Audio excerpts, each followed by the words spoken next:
I chose Girl Biscuits Start Today because it's the most seminal band for me when I got into the straight edge hardcore scene. It was on the first mixtape that I ever received that introduced me into the straight edge hardcore world. And straight edge hardcore at the time when I was a teenager was the big deal. It was the most important thing going on. It was my lifestyle choice. The friends I chose, the food I ate, the activities I did were all based in the straight edge hardcore space. And Girl Biscuits was like to me the most important kind of. They weren't around when I was around, so I kind of looked up to them because they weren't around. And that Start Today album was so important. I actually got the Girl Biscuits tattoo. The very first tattoo is a logo of Girl Biscuits. My mom always thought it was a mole on my back because she was like, "What's that on your back?" And then I'm like, "Oh no, Mom, you didn't say anything."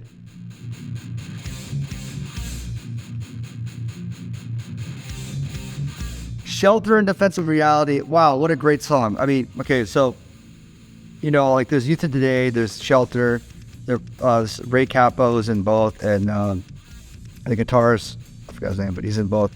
I listened to that album like so much. It was also on that first mixtape, the Shelter album with In Defensive Reality, and it's just one of those songs I just like. I just have so many memories of singing along to it. And once again, this is one of the bands I never saw. There's so many bands I grew up watching, being a Southern California straight edge hardcore kid, but Shelter was before my time. So you always looked up to the bands that you just could never watch. So it's kind of in the same world as Girl Biscuits. It brings me back to that era of time, of the hardcore era that brought me into music, really.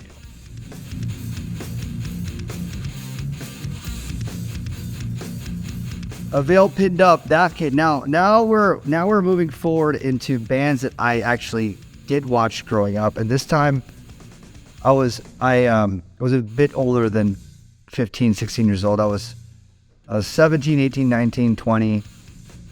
That era, like those 4 years, I was watching Avail, and I just remember just following the band around, like just being a total fanboy. Every show I was there watching them play, singing along to all their lyrics. I just loved them so much. Had all their albums.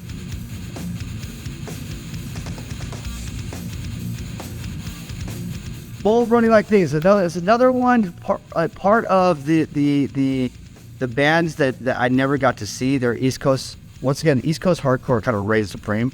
I mean, also I'm West Coast, so I always love the East Coast. You always love the opposite. But they're part of that same crew, the Revelation Records crew of bands that define straight edge hardcore. And I played out that 7-inch like crazy. Oh my God. It's crazy because I don't think they had much music, but they had such a lasting impact with it, just a few songs.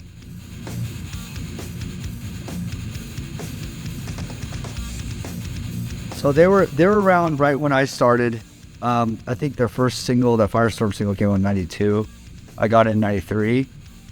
But God, they were like really gnarly kind of straight edge hardcore band. Like the lyrics were so militant and so like just so gnarly, but like it's so like you just want to go crazy with it when you like. I could sing all the lyrics. I mean, just want to stop around and sing along. And I remember going to an Earth Crisis show, and there was like 30 people there, and I was one of them. That was kind of cool. Most of the shows actually I went to were like 20 to 50 people. But yeah, I love that 7-inch so much.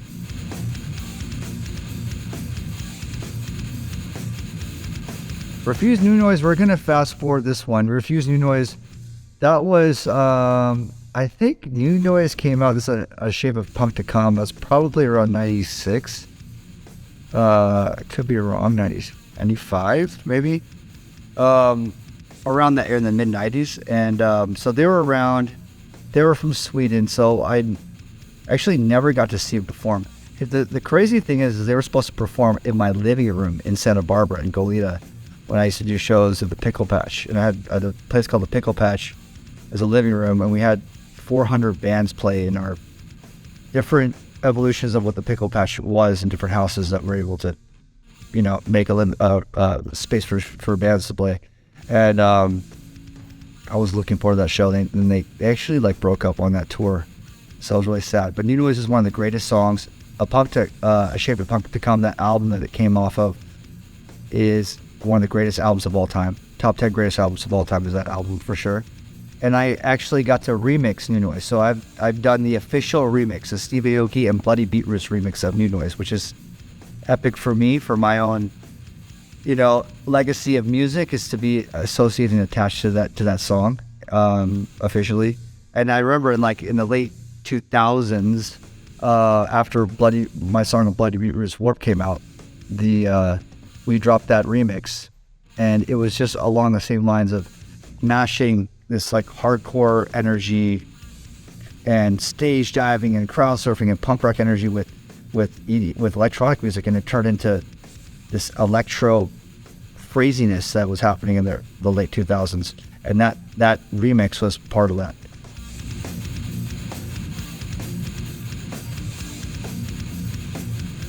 Function Undertow was a band I saw a billion times in Orange County. They're an Orange County hardcore band, and so that's a different kind of band that unlike Shelter and Youth of Today or Grill Biscuits or bands like that, and like the East Coast bands that I saw every now and again, like Earth Crisis. I saw the other bands was Avail.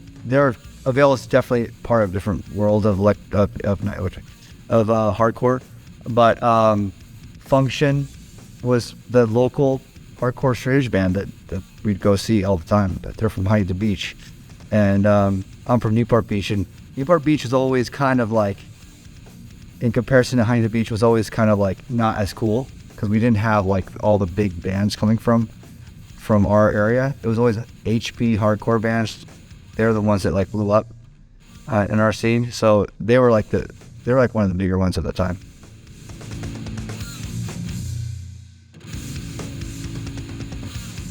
Okay, now we get to Youth of Today, which I've talked about already. It's Ray Capo's band before Shelter, and that's like one of the definitive straight edge hardcore bands of all time.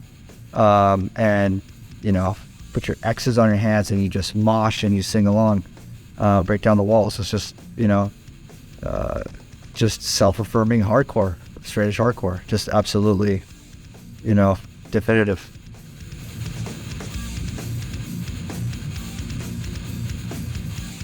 Unbroken Blanket. Unbroken is one of the bands I used to see all the time. They're from San Diego.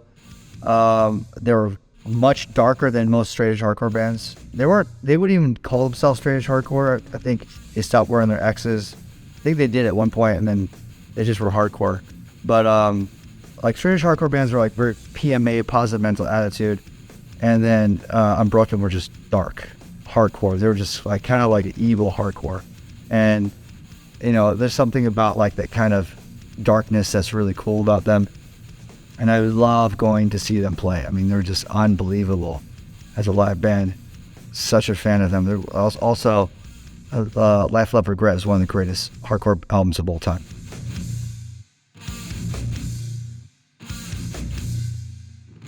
Refoki Sperm Donor is my band I did with Bob Rifo from the Bloody Beetroots, and we did that in 2009, same time that we did Warp. We got a rehearsal studio and we made 5 songs with Congo Rock, and I played some guitar as well, wrote some of the guitar. Bob Rifo played guitar. We got a drummer, Italian drummer. We did this all in Italy, and Congo Rock played bass. And we wanted to harken back to our hardcore days because Bob Rifo was also in a bunch of bands before. And just went right back to my hardcore days of being in a hardcore band. So that's before I was DJing, I was in bands. So Refoki is actually Bob Rifo, Steve Aoki, Refoki.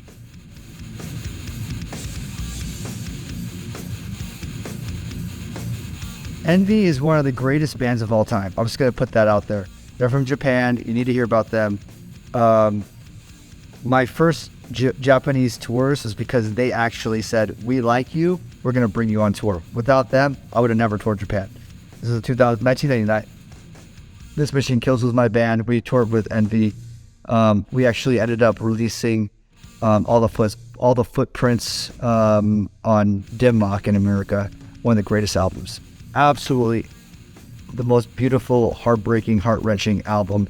Screaming hardcore, but with such melody and such despair and emotion.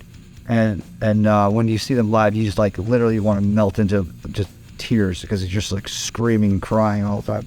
They're just one of the greatest bands. So they're a bit outside of the hardcore world I'm talking about for the most part throughout this 12 and 12, but they absolutely belong on this one for me because of my journey in hardcore that has evolved me to be where I am.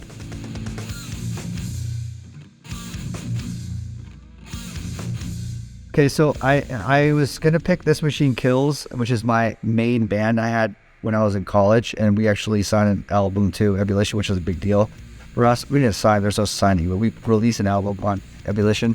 But I also had other bands, and one of the other bands was The Fire Next Time. I played guitar, I sang, and we did a few shows. We did an album, and it was great to be in a band with my friends, at that time. And it was more of an emo hardcore band.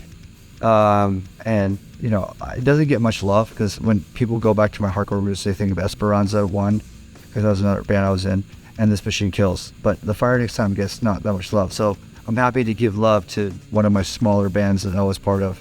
I did an album with, it's on Dominic actually, and we put out a CD, and I don't know if it's available on digital, but it is available here on 12 and 12.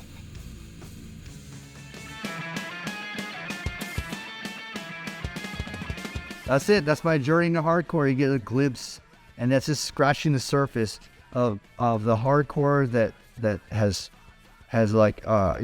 little pieces of my DNA and my soul, my spirit, my energy, culminating to what you see right now. There you go.